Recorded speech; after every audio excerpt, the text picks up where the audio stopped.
Halo, assalamualaikum warahmatullahi wabarakatuh. Kembali lagi bersama saya Bang Mimin di channel ini ya, di channel Musik Official Story Crew 02. Dan jangan lupa subscribe juga channel baru Bang Mimin, yaitu Bang Mimin Channel. Linknya ada di bawah ya, di deskripsi.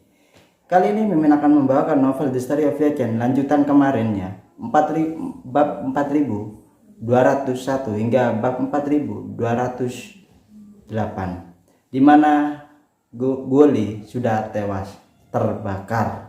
Oke, apakah Andre akan mendapatkan hukuman yang sama dengan Goli atau berbeda atau lebih kejam mungkin dari Goli? Langsung saja kita ke ceritanya, tapi sebelum itu jangan lupa di subscribe ya channel ini ya, channel Bang Mimin ya. Langsung saja bab 4201. Pada saat ini, Claudia dalam keadaan setengah bermimpi dan setengah terjaga. Suara dan senyuman orang tua dan kedua adik laki-laki itu teruslah muncul di depan mereka yang tampaklah sangatlah seperti nyata. Dan api pembalasannya mengamuk di depannya, menghanguskan tubuh dari jarak dekat, dan bahkan mengerikan air mata yang terus mengalir dari mata yang besar.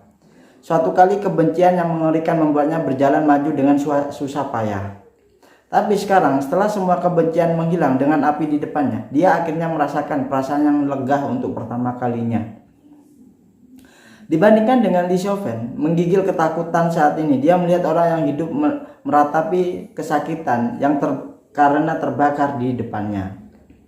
Dia tidak bisa membantu mengubur kepalanya di lengan Ye Chen dan menutup matanya dan tidak berani melihat. Tetapi Ye Chen menepuk punggungnya dan berbisik di telinganya. Jangan takut. Ini yang palinglah tampilan di dunia yang sebenarnya. Kehidupan dunia ya seperti ini, kata Ye Chen. Meskipun Li Xiaofen adalah seorang yatim piatu, dia diadopsi oleh lembaga kesejahteraan sejak dia masih usia dini. Selama pertumbuhannya, dia tidak hanya diasuh oleh bibi Li, tetapi juga oleh sekelompok temannya, yaitu Ye Chen dan yang lain-lain.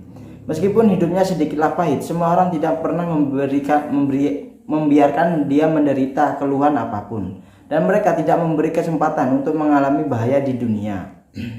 Namun kali ini Ye Chen menyadari bahwa Li Xiaofen tidaklah cukup tahu tentang kejahatan di dunia nyata sebetulnya. Di usia 20-an, pemahamannya tentang sisi gelap dunia bahkan tidak sebanding dengan Claudia yang berusia 18 tahun yang sudah mengetahui sisi gelap dunia asli kehidupan. Terlebih lagi, jika Claudia tidak menemukan cara untuk memberitahu dirinya sendiri, Li Xiaofen mungkin telah dibunuh oleh Goli dan kawan-kawannya. Oleh karena itu, Ye Chen merasa bahwa dia juga menghadapi kekejaman dunia dan membuatnya lebih waspada di masa depan nanti. Lebih banyak kognisi seperti itu juga dapat membuatnya lebih waspada terhadap masyarakat tertentu. Li Xiaofen juga mungkin mengerti maksud Ye Chen dan tubuhnya gemetar dan berangsur-angsur pulih. Baru setelah Goli menjadi abu, dia berbentuk manusia. Ye Chen berkata kepada Claudia, "Claudia, Goli sudah mati. Bisakah kamu melepaskan masalah ini?" Claudia berbalik menatap Ye Chen dan tersedak. "Saya bisa melepaskannya, Tuan. Saya benar-benar tidak tahu bagaimana harus berterima kasih kepada Anda. Jika bukan karena bantuan Anda, saya tidak akan tahu kapan saya bisa membalaskan dendam keluarga saya terhadap Goli." Ye Chen melambaikan tangannya. "Jangan terlalu sopan, itu alasan baik Anda bahwa Anda ingin menyelamatkan Li Xiaofen dan menghasilkan buah yang baik untuk Anda sendiri. Jadi dalam analisis terakhir, Andalah yang membantu diri Anda sendiri." Li Xiaofen mengetahui semuanya dari percakapan antara Claudia dan Goli barusan. Jadi dia berjalan ke Claudia dan berkata dengan penuh berterima kasihnya, "Claudia, terima kasih." Claudia buru-buru berkata, "Saudari Xiaofen, janganlah katakan itu. Saya harus berterima kasih kepada Anda dan Bibi Li. Jika tidak, saya mungkin sudah berkeliaran di jalan sejak lama." Ye Chen berkata kepada keduanya, "Kalian berdua tidaklah saling berterima kasih di sini. Saya akan mengatur beberapa tentara wanita untuk menemani Anda kembali ke jembatan untuk beristirahat. Saya masih memiliki beberapa hal untuk ditangani di sini." Li Xiaofen mengangguk ringan. Claudia melirik Andre dan anggota kelompok Italia lainnya dan bertanya kepada Ye Chen, "Tuan Ye, mereka apa yang akan Anda lakukan untuk mereka?" Ye Chen bertanya padanya, "Apa yang ingin kamu lakukan terhadap mereka?" Claudia menggelengkan kepalanya dan berkata, "Saya juga tidak tahu, Tuan. Saya hanya berpikir bahwa meskipun mereka semua bersalah, kebanyakan orang tidaklah bersalah secara langsung atas kematian keluarga saya. Ye Chen tersenyum sedikit dan berkata dengan suara rendah, "Kamu tidak perlu khawatir tentang masalah ini. Aku akan menyelamatkan hidup mereka dan memberi mereka kesempatan untuk berubah." Dia di paruh kedua kalimat Ye Chen tidak mengatakan apa-apa. Peluang haruslah diberikan, tetapi jelas tidak memberikan mereka peluang untuk reformasi, tetapi untuk mengikuti Istana Wanglong dan pergi ke Timur Tengah untuk reformasi. Tentu saja alasan utamanya adalah untuk membuat mereka bekerja keras. Apakah mereka akan melakukan reformasi atau tidak, itu tidak terlalu penting untuk Ye Chen. Setelah itu Claudia dan Li Chauvin meninggalkan gudang di bawah pengawalan beberapa tentara wanita. Guoli yang terbakar masih berdiri di tengah gudang dan tubuhnya masih berasap, dan gudang yang dapat menampung 10.000 ton barang juga dipenuhi dengan bau terbakar.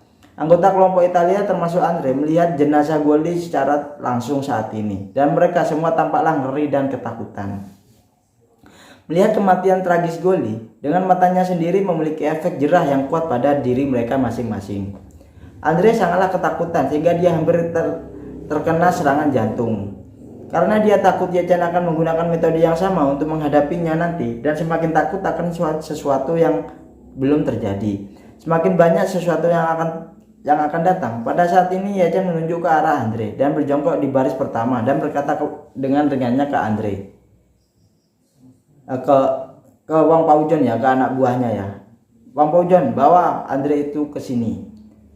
"Oke tuan." Wang Paozhong mengangkat Andre dengan satu tangan tanpa ragu-ragu dan membawa langsung ke hadapan Ye Chen. Pada saat ini Andre bahkan lebih ketakutan dan gemetar hebat. Ye Chen menatapnya dan berkata dengan giringannya, "Ayo Andre, urusan Guoli sudahlah selesai.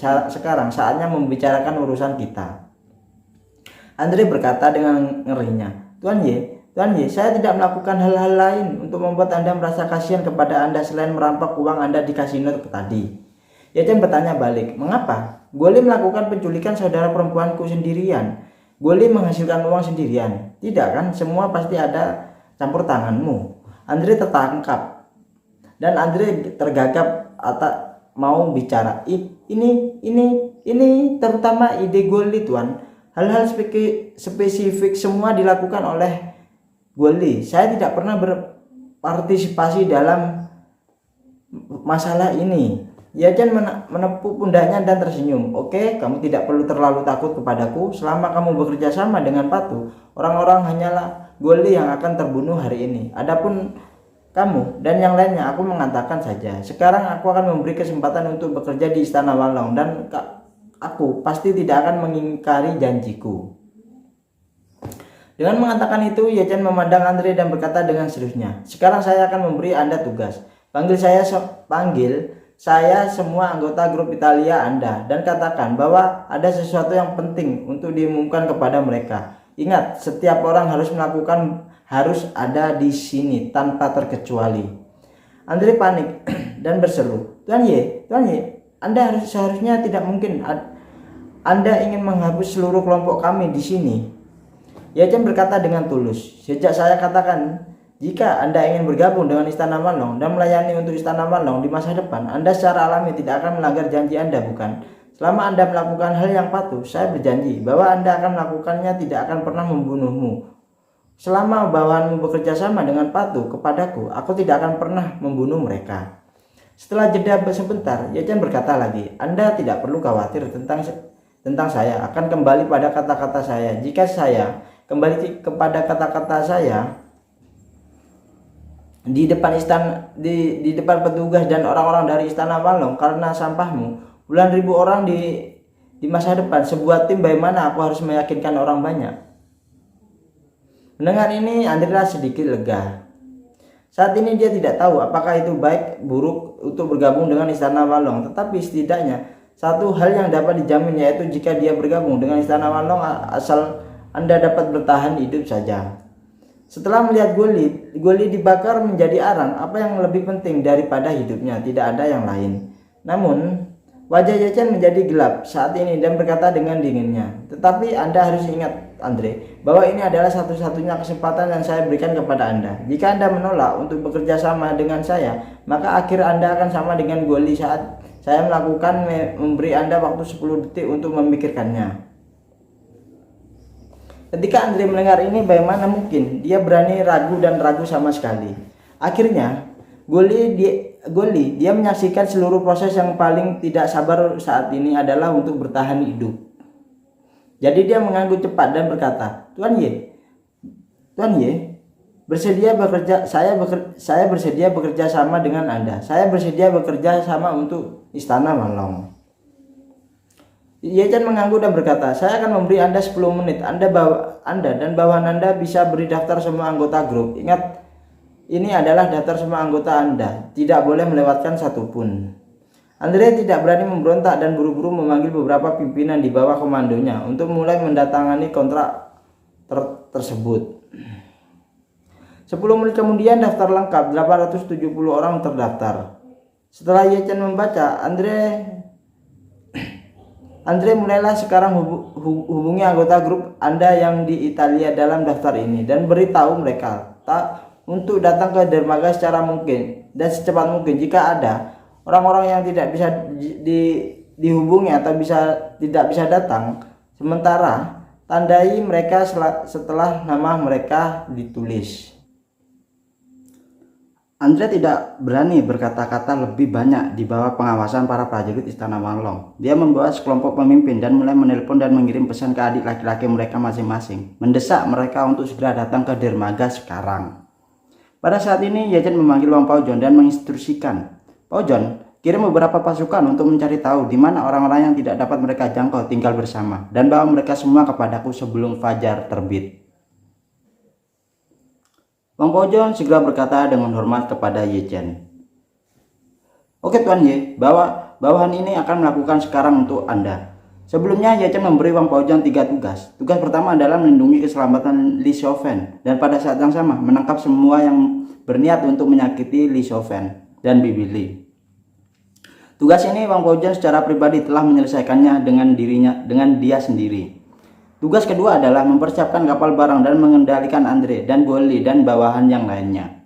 Tugas ini masihlah diselesaikan oleh Wang Paozhong secara pribadi, pemimpin para prajurit Istana Wanglong.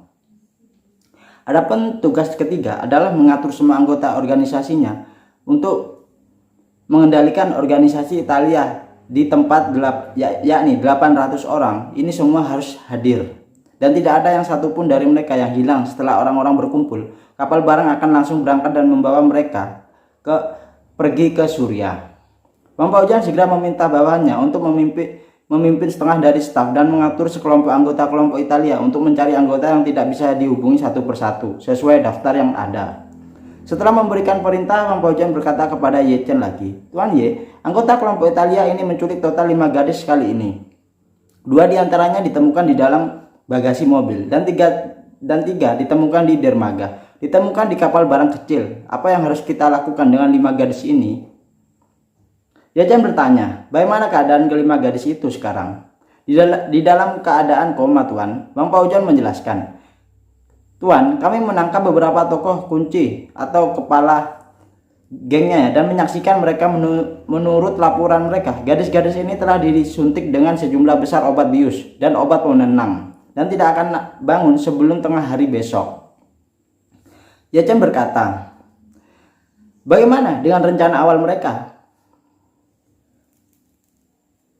Wang Paozhong buru-buru berkata, rencana awal mereka adalah untuk menangkap Nona Li dan kemudian mengirim 6 gadis ini ke laut lepas bersama-sama dan atasan mereka akan pergi ke laut lepas untuk menjemput gadis-gadis itu. Ye Chen bertanya, siapa keluarga terakhir mereka? Wang Paozhong menjelaskan, mereka tidak tahu siapa Sang Haijia itu. Identitas Sang Haijia sepenuhnya rahasia bagi mereka. Mereka hanya mengirim orang-orang ke Sang Haijia dan Sang Haijia akan membawa mereka ke negara lain untuk mengambil tindakan dan kemudian Sang Haijia akan dikirim ke Sang Haijia keluarga, kemudian membayar mereka sejumlah penjualan setelah pembagian dan pembayaran sejumlahnya juga dalam mata uang transkripsi. Jadi tidak ada petunjuk identitas sama sekali. Ye Chen bertanya dengan dinginnya, sepertinya itu masih merupakan organisasi yang sangatlah kompleks dengan berskala besar. Ya, Wang Paojon menjawab dan mengangguk. Wang Paojon berkata, dikatakan bahwa ini adalah rantai industri abu-abu yang sangatlah besar di Eropa dan Amerika Serikat, Tuan. Yajan sedikitlah menyerengit dan berkata lagi, hanya sekelompok Italia yang mengingat 5 atau 6 gadis. Jika beberapa geng yang bekerja sama dengan setiap geng menyediakan 5 atau 6 gadis, maka ada 2 atau 3 gadis. 10 orang banyak sekali orang menghilang pada waktu yang sama. Apakah mereka terlalu terang-terangan? Apakah mereka tidak takut dengan penyelidikan polisi Vancouver? Wang Paojon mengangguk dan berkata dengan seriusnya, saya pikir itu agak aneh pada awalnya, Tuan. Tetapi setelah interogasi yang saya berikan, saya menemukan bahwa hubungan mereka dengan polisi rumit dan sebagian besar sekelompok sasaran adalah imigran ilegal, yakni korban, dan metode berlapis untuk memaksa mereka tidak berbicara. Jadi data kertas tentang orang hilang ini di Vancouver relatiflah normal. Setelah mengatakan ini, Wang Paojon menambahkan, saya mendengar bahwa keluarga atas mereka tampaknya memiliki latar belakang yang lebih besar, dan gadis-gadis seperti Nona Lee yang mereka anggap sangatlah berkualitas biasanya memberi beberapa orang kaya rasa ingin tahu yang sangatlah kuat di Eropa dan Amerika, termasuk beberapa kekayaan dan selebritas tersembunyi di Eropa Amerika Serikat, dan air di belakang mereka sangatlah dalam. Yajan bertanya, sudahlah, Anda bertanya bagaimana mereka berteman. Saya sudah bertanya dengan jelas. Wang Paojon berkata, mereka biasanya mengirim informasi gadis itu untuk diperdagangkan terlebih dahulu atau ditawarkan ya. Dan pihak lain akan mengatur waktu perdagangan dan mengirim mereka koordinat lokasi perdagangan tertentu dalam beberapa jam sebelum perdagangan. Jadi mereka akan berlayar ke lokasi yang ditunjukkan untuk bergabung dengan mereka. Yajan bertanya dengan dinginnya, lalu jam berapa mereka dijadwalkan pergi ke laut malam ini? Wang Paojon berkata, jam 3 pagi, Tuan. Yajan melihat waktu itu sudah sekitar jam 2 pagi. Jadi dia mengertakkan gigi dan bergumam, karena masalah ini terlalu diurus, saya akan mengurus semua yang saya bisa di depan saya. Setelah itu dia berkata kepada Wang Paojon, Paojon, berikan tempat ini kepada orang lain dan biarkan mereka mengumpulkan banyak orang dan dalam daftar besar untukku sebelum fajar tiba. Kamu dan aku pergi dan kumpulkan beberapa pria yang lincah yang kamu percaya, lalu bawalah anggota grup Italia itu yang Anda tangkap, dan kami akan pergi ke laut untuk menemui bos mereka. Wang Paojon berkata tanpa ragu-ragunya, oke Tuan, saya akan mengaturnya untuk Anda. 10 menit kemudian Yajan menaiki kapal barang yang dikendalikan oleh anak buah Wang Paojon. Kapal ini sebenarnya bukanlah milik grup Italia, tetapi untuk sementara disewakan untuk grup Italia.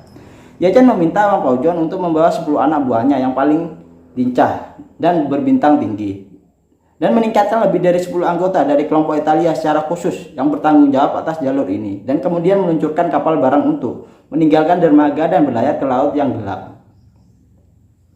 Setelah berlayar selama lebih dari 2 jam, menurut pernyataan anggota kelompok Italia, kapal barang telah mendekati titik pengiriman yang telah dipesan sebelumnya. Titik serah terima ini adalah koordinat GPS yang dikirim oleh rumah mereka sebelumnya 4 jam yang lalu. Setelah kapal barang tiba di lokasi koordinat ini, seluruh laut menjadi gelap gulita dan tidak ada kapal yang terlihat sama sekali di sana.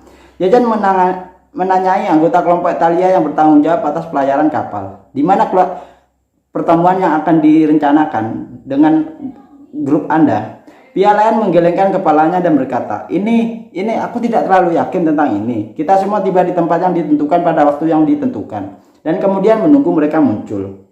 Yajan melihat sekeliling dan melihat bahwa tidak ada kapal kecuali kapalnya sendiri di laut yang radiusnya lebih dari 10 km dari daratan. Setelah menunggu selama 20 menit, sebuah kapal akhirnya datang perlahan dari kejauhan. Dari kejauhan tampaklah seperti titik cahaya yang melayang perlahan di permukaan laut. Melihat ini, pelaut ini buru-buru berkata, itu mereka ada di sini. Yajan menatap titik cahaya ini dari kejauhan dan berkata kepada Wang Paojon yang ada di sampingnya, Paojon, ketika pihak lain mendekat, Anda dapat memimpin seseorang untuk bergegas dengan cepat membunuh semua orang yang dapat melawan terlebih dahulu dan pergi. Beberapa lidah untuk dipakai datang dan bertanyakan atau tawan orang untuk ditanyai ya. Wang Paojon mengangguk dan berkata, jangan khawatir Tuan. Bawahan Anda pasti akan menyelesaikan tugas dari Anda. Yajan sangatlah jelas bahwa industri abu-abu ini haruslah terjalin di belakangnya, dan seluruh rantai industri diperkirakan menyebar ke seluruh Eropa dan Amerika Serikat dari atas ke bawah. Karena itu dia juga tahu bahwa dia tidak dapat sepenuhnya menghancurkan rantai industri ini secara total. Namun, karena dia mengetahui kejadian ini dan kebetulan bertemu dengan sekelompok orang yang berdagang malam ini, Ye Chen memutuskan untuk memberi mereka pelajaran. Tidak peduli siapa bos geng-geng di Vancouver ini, dalam malam ini kami akan menangkap semua orang-orang yang dikirim oleh bos untuk mengambil barang dan kemudian kami akan meminta beberapa informasi yang berguna untuk masa depan nanti. Besok pagi seluruh kelompok Italia menguap dan orang-orang yang datang untuk berdagang dengan mereka juga hilang. Ini pasti akan memberi peringatan kepada majelis tertinggi yang sebenarnya dan menjauhkan mereka setidaknya sedikit lebih jauh dari Vancouver. Pada saat ini titik cahaya di laut semakin mendekat. Namun pihak lain berhenti ketika ada 2 kilometer tersisa dari kapal barang. Visi Ye Chen terlebih baik daripada orang biasa. Bahkan jika jaraknya sangat jauh, dia masih dapat mendengar mudah terlihat bahwa pihak lain tidak mendengarkan kapal barang tetapi kapal pesiar super yang sangatlah mewah. Kapal pesiar tampaknya memiliki panjang total hampir 100 meter dan ada 6 lantai di atas geladak kapal tersebut yang membuat Ye Chen bertanya-tanya. Kapal pesiar semacam ini itu bernilai setidaknya lebih dari 100 juta dolar Amerika Serikat. Mau tak mau dia bertanya kepada Wang Paozhong yang ada di sampingnya. Paozhong, apakah para pedagang di Eropa dan Amerika Serikat menghasilkan begitu banyak uang untuk akhir-akhir ini? Wang Paozhong juga bisa melihat dengan jelas, jadi dia sangatlah bingung dan berkata sangatlah tidak tahu. Kapal ini tampaknya sangatlah berharga dan itu terlalu mencolok bagi mereka untuk menggunakan kapal semacam ini untuk menjemput orang, bukan? Kata-kata Wang Paozhong mengingatkan Ye Chen. Ye Chen melambaikan tangannya saat ini dan berkata dengan seriusnya, profil tertinggi yang berlebihan kadang-kadang menjadi kunci rendah. Jujur saja, jika saya menyelidiki kapal yang masuk dan meninggalkan pelabuhan setiap hari, ada kapal mana yang diduga menyelundupkan orang, maka kapal pesiar mewah ini haruslah menjadi objek terakhir penyelidikan saya. Bahkan jika kita terkejut melihat kapal seperti itu di sini, orang lain pasti merasakan hal yang sama. Wang Paozhong mengaku ringan dan berkata, Tuan Ye benar. Setelah mengatakan itu, Wang Paozhong menambahkan, namun mereka yang mampu membeli perahu ini haruslah memiliki latar belakang yang lebih menonjol, Tuan. Tampaknya kejahatan kependudukan di Eropa dan Amerika Serikat memanglah memiliki banyak partisipasi masyarakat yang tinggi. Pada saat ini, Ye Chen memanggil anggota kelompok Italia kepadanya dan bertanya, apakah ini kapal yang sama dengan Anda yang janjikan ketika Anda datang untuk berdagang di laut sebelumnya? Anggota kelompok Italia mengambil teropong dan memandangnya sebentar, lalu menggelengkan kepala dan berkata, saya belum pernah melihat kapal sebelumnya. Saya berlabuh dengan kapal kargo. Mereka biasanya menyembunyikan orang dalam peti kemas khusus dan tiba di dermaga. Setelah itu akan ada sopir truk dari distributor yang akan menarik peti kemas itu, alih-alih menggunakan kapal pesiar yang begitu mewah. Ye Chen mengulurkan kening, bagaimana distributor umumnya beroperasi? Pria itu buru-buru berkata, umumnya orang-orang ini dikirim ke kota tempat distributor itu dan berada di sana, dan mereka akan mengevaluasi orang-orang mempertahankan mereka yang memenuhi standar pelelangan dan menjual sisanya ke beberapa kelompok kriminal di luar negeri sana. Itu sangatlah normal di saluran distribusi. Setelah dia mengatakan itu, dia berpikir sejenak. Tiba-tiba teringat sesuatu dan dengan cepatnya berkata, tapi sepertinya aku pernah mendengar bahwa jika ada produk berkualitas tinggi yang disukai oleh orang-orang besar sebelumnya, pihak lain akan mengirim perahu untuk menjemput orang secara langsung dan tidak akan melalui saluran ini lagi. Ye Chen bertanya, apa artinya ini? Pihak lain dengan cepat menjelaskan, dalam keadaan normal, sebelum pengiriman kami akan melakukan penyelidikan tertentu pada orang-orang yang ditargetkan, mengambil beberapa foto dan mengaturnya menjadi sebuah dokumen dan memberikannya kepada majelis tertinggi itu. Ketua tertinggi akan memprioritaskan VIP level tinggi. Pelelangan akan melaluinya terlebih dahulu. Jika tidak ada pelelangan VIP lebih tinggi, mereka akan melalui saluran distribusi secara normal. Namun jika seseorang tertarik pada pelelangan VIP level tinggi, mereka akan lewati tautan lelang dan pergi ke atas rumah, negosiasi harga dengan pelelangan VIP dan kirim orang langsung ke pelelangan VIP itu. Mendengar ini, ekspresi Ye Chen berangsur-angsur menjadi lebih dingin dan dia bertanya lagi. Jadi, di antara 6 gadis yang akan kamu nikahkan kali ini, apakah ada yang terlihat VIP tingkat tinggi? Pihak lain mengangguk, meskipun kita belum pernah mengalami hal seperti itu, seharusnya tidak ada yang salah. Ye Chen mengelutkan kening dan secara intuitif mengatakan kepadanya bahwa gadis yang disukai oleh VIP tingkat tinggi mungkin adalah Li Shoufen, adik perempuannya sendiri. Pada saat ini komunikator di kapal tiba-tiba berdering. Suara seseorang pria datang. Vancouver 003, tolong jawab. Vancouver 003, tolong jawab. Anggota grup Italia memandang Ye Chen dan bertanya dengan gugupnya, apakah saya boleh menjawab? Ye Chen mengangguk dan berkata, silakan, jawablah dengan normalnya. Baik, orang Italia itu buru-buru mengambil komunikator dan berkata, Vancouver 03 di sini. Suara pihak lain datang di komunikator, bawa barang yang akan Anda kirim kali ini ke geladak dan bersiaplah untuk serah terima. Orang Italia itu buru-buru bertanya, bagaimana cara menyerahkannya? Apakah kami mengirim orang atau Anda yang akan datang untuk menjemput mereka? Pihak lain menginstruksikan, bawa dulu barangnya ke geladak untuk memastikan wajah mereka tidak tertutup dengan cara apapun. Kami akan mengirimkan drone untuk memverifikasi identitas mereka terlebih dahulu. Setelah verifikasi akurat, kami akan mengirimkan speedboat untuk menjemput Anda. Orang-orang Italia itu tiba-tiba menjadi gugup. Dia belum pernah mengalami proses serah terima seperti itu. Ketika dia mendengar bahwa pihak lain akan mengirim drone untuk memverifikasi identitas terlebih dahulu, dia panik. Dia tahu betul bahwa keenam gadis itu termasuk Li Shoufen tidak ada di kapal sama sekali saat ini.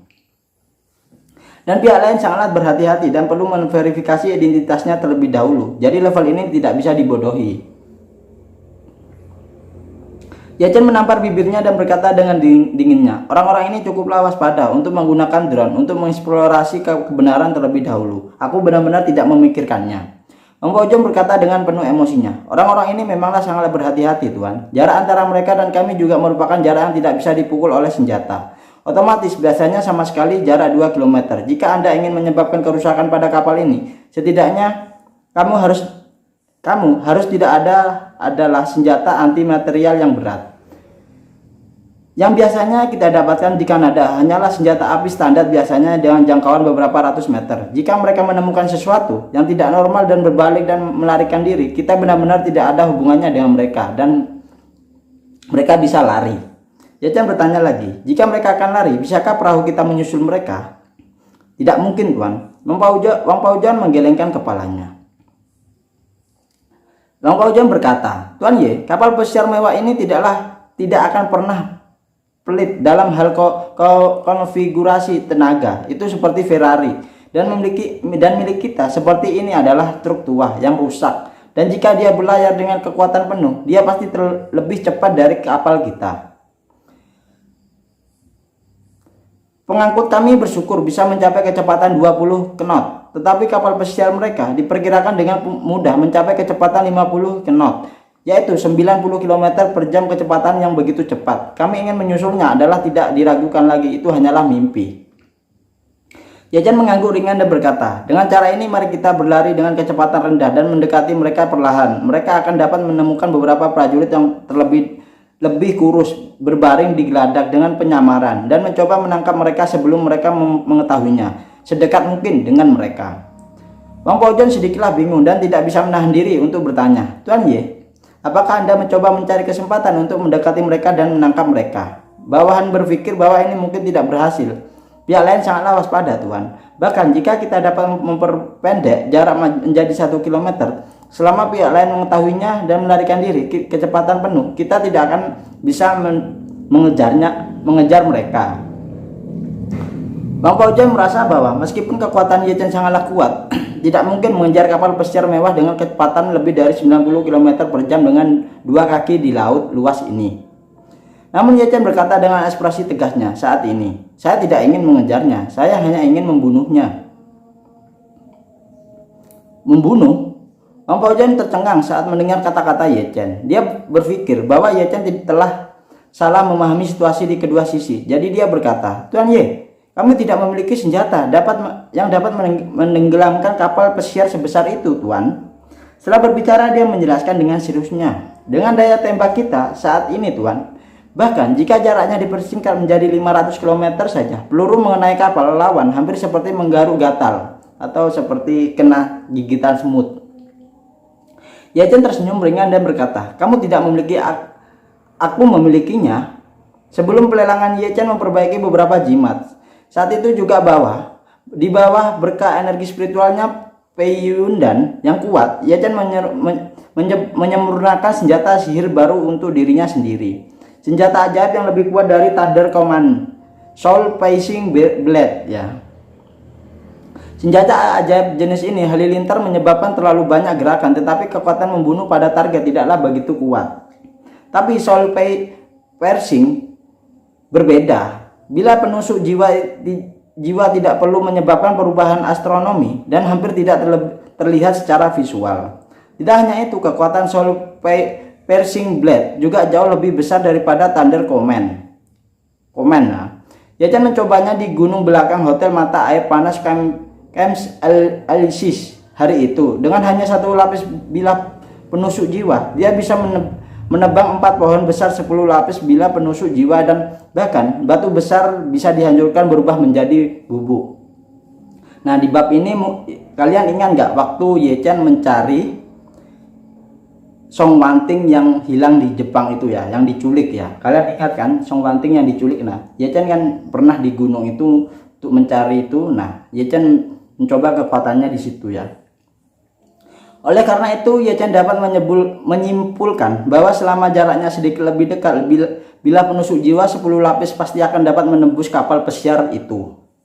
Selama kapal pesiar bisa ditinggalkan, tidak ada orang di kapal yang bisa melarikan diri. Meskipun Wang Paozhen tidak tahu senjata apa yang dimiliki oleh Ye Chen yang dapat menenggelamkan kapal pesiar terbesar itu, karena Ye Chen berkata demikian, dia tidak memiliki keraguan di dalam hatinya. Jadi dia segera berkata, "Tuan Ye, maka saya akan mengaturnya untuk Anda." Setelah itu dia berbalik untuk melihat pengemudi perahu dan menginstruksikan dia menuju target. Sopir itu mengangguk dengan hati-hati menggerakkan kapal barang itu dan mendekati sisi lain dengan kecepatan yang sangatlah lambat. Ye Chen berjalan keluar dari kokpit, saat ini melangkah ke haluan dan menatap kapal pesiar itu dari kejauhan. Segera Ye Chen melihat drone perlahan naik di kapal pesiar itu. Drone sipil semacam ini dapat dikendalikan secara fleksibel oleh seorang anak berusia 7 tahun. Dan transmisi gambarnya stabil seperti anjing dalam jarak beberapa kilometer. Ketika Hamid berada di Suriah, ia mengandalkan drone sipil semacam ini untuk memakan dagingnya. Istana Walong yang meremehkan musuh, kerugiannya sangatlah besar. Melihat drone terbang menuju kapal barang, Ye Chen berpikir dalam hatinya, kecepatan terbang benda ini sangatlah cepat, mudah untuk terbang dengan kecepatan puluhan kilometer per jam, dan 2 kilometer hanya membutuhkan waktu 2 atau 3 menit. Tetapi kapal barang saja sendiri perlahan-lahan merayap ke sisi lain dan diperkirakan dapat melaju sejauh 3 atau 400 meter dalam 2 atau 3 menit. Oleh karena itu, dia tidak boleh membiarkan drone mendekat. Jika tidak, begitu pihak lain menemukan masalah dan melarikan diri dengan kecepatan penuh, dia tidak akan bisa mengejar mereka. Jadi dia memegang pedang penusuk jiwa di tangannya, matanya tertuju pada drone yang mendekat dengan cepat di udara. Energi spiritualnya bergerak sedikit dan dia segera menambahkan pedang penusuk jiwa ke drone tersebut. Bila penusuk jiwa Ye Chen ditumpangkan dengan 10 lapis jimat bilah terbang selama pemurnian dan bilah penusuk jiwa ini hanya menggunakan 1 lapis. Energi yang hampir sunyi yang tak terlihat dengan kecepatan terbang menuju drone. Pada saat ini telinga Wang Paozhen bergerak sedikit meskipun pedang penusuk jiwa yang ini hampir tidak bersuara. Bagaimanapun juga, Wang Paozhen adalah prajurit bintang 8 dalam kondisi puncaknya. Persepsinya supernya membuatnya sangatlah menyadari kekuatan-kekuatan itu. Dia langsung ngeri karena dia tidak pernah berpikir bahwa Ye Chen dapat melepaskan energi di tubuhnya dari udara, yang hampir tidak mungkin dilakukan oleh praktisi seni bela diri manapun. Kekuatan internal seseorang seniman bela diri dapat membuat indera seseorang seniman bela diri lebih tajam dan anggota tubuhnya lebih kuat, tetapi tidak dapat dipisahkan dari tubuh seniman bela diri itu sendiri. Seseorang seniman bela diri bintang 8 seperti Wang Paozhen itu bahkan bisa menembus baju zirahnya jika kekuatan internalnya mengumpulkan tinjunya. Tetapi tidak peduli berapa banyak kekuatan internal yang digunakan, dia tidak akan bisa memecahkan gelas dalam kehampaan pada jarak 10 km. Dan pedang penusuk jiwa Ye Chen Barusan bagi Wang Paojuan seperti kata di dasar sumur yang tiba-tiba melihat dunia yang lebih besar dan langsung menumbangkan persepsi kekuatannya. Pada saat ini drone semakinlah cepat. Di kapal pesiar, seseorang pria berpakaian hitam memegang remote kontrol dari kedua tangannya dan menatap gambar yang dikendalikan yang dikirim oleh drone itu. Siap untuk menerbangkan drone ke dek kapal barang itu. Namun tiba-tiba drone yang terbang di udara langsung terbakar dan seluruh layar transmisi gambar langsung menjadi gelap gulita. Pria berbaju hitam itu terkejut dan berseru, "Drone telah meledak! Drone telah meledak!" Seseorang pria itu melangkah maju dan mengerutkan kening dan bertanya, Apa yang terjadi?" Pria berbaju hitam itu buru-buru berkata, "Pemimpin tim, drone itu meledak begitu lepas landas. Dibongkar." Pemimpin tim langsung waspada dan berkata, "Bagaimana bisa meledak? Apakah drone itu diserang?" "Seharusnya tidak, Tuan." Pria berbaju hitam menjelaskan, "Di tengah malam tidak ada yang bisa mengenai drone sekecil itu dengan tembakan dari jarak seperti itu. Bahkan raja senjata di tentara tidak bisa bermain seperti itu." Setelah berbicara dia menambahkan, saya merasa ada masalah dengan baterai lithium itu. Mungkin ada tonjolan atau cacat pada baterai. Saya hanya mengendalikan drone untuk berakselerasi dan harusnya terlalu tinggi mungkin sehingga meledak." Mendengar ini pemimpin tim sedikitlah santai dan bertanya, "Apakah ada drone lagi? Pasang yang lainnya." "Ya, ada, Tuan." Pria berbaju hitam itu mengangguk dan lalu pergi ke kotak plastik rekayasa hitam lain dan di kakinya ada drone putih di dalamnya.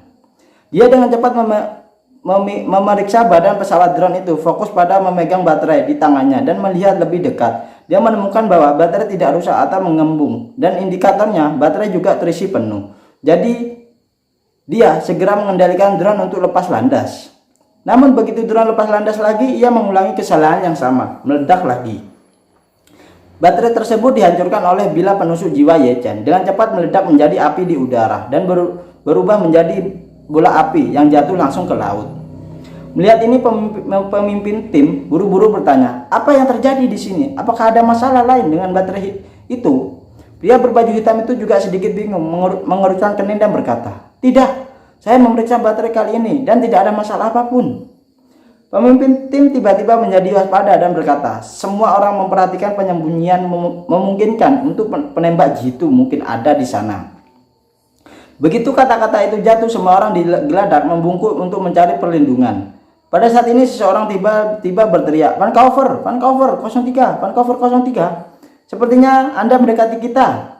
Semua orang buru-buru melihat kapal barang dengan lampu di laut itu, dan ketika mereka melihatnya, mereka menemukan bahwa jarak antara kapal barang dan diri mereka sendiri tampaknya jauh lebih dekat. Pemimpin tim mengambil komunikator dan waspada dan berkata dengan dingin, "Vancouver 003, Vancouver 003, Vancouver 003, tolong berhenti mendekati kami. Tolong berhenti segera dan jaga jarak setidaknya 1 mil laut dari kapal kita. Jika Anda tidak bersedia, kami akan menghentikan serah terima ini." Ye Chen berdiri di dek haluan dan berteriak keras kepada Wang Paojuan di pintu, "Silakan dengan kecepatan penuh." Wang Paojuan mendapat perintah dan segera bergegas ke konsol menarik tuas akselerator dan sampai terakhir titiknya ya. Kapal barang yang awalnya bergerak lambat dengan kecepatan sangat lambat tiba-tiba meledak menjadi getaran mesin yang sangatlah hebat, dan kecepatan kapal itu juga meningkat pesat dalam sekejap. Orang-orang di kapal pesiar telah mendengar derup mesin kapal barang. Pemimpin tim segera mengambil walkie-talkie dan berkata dengan kerasnya, "Situasi telah berubah, pergi dengan kecepatan penuh." Begitu suara itu jatuh, pengemudi segera memutar tenaga kuda mesin secara maksimal dan sepotong besar gelombang air dan busa yang diaduk oleh baling-baling tiba-tiba keluar dari buritan tersebut. Mau lari, melihat bahwa pihak lain hendak melarikan diri, Ye Chen mencibir dan tiba-tiba menggunakan seluruh kekuatannya untuk menembak pedang penusuk jiwa 10 lapis langsung ke arah buritan itu. Ye Chen tidak tahu berapa banyak kerusakan yang akan ditimbulkan oleh pedang penusuk jiwa 10 lapis itu. Tetapi di matanya orang-orang di kapal itu semuanya mati. Jadi Ye Chen berencana untuk menggunakan penusuk jiwa 10 lapis itu, pisau, untuk memberi mereka keadaan jiwa. Hampir 30% dari energi spiritual Ye Chen di dalam tubuhnya langsung tersapu oleh Soul Piercing Blade, berubah menjadi energi yang tidak tertandingi dan bergegas menuju ke kapal pesiar itu. Nah, itu ya untuk The Story of Ye Chen bab 4201 sampai bab 4208. Untuk bab 4209 sampai bab 4210 ditunggu aja, habis ini akan ada. Oke.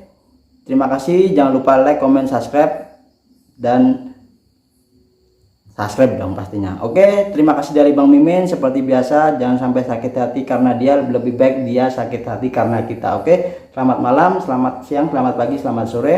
Assalamualaikum warahmatullahi wabarakatuh. Bye bye.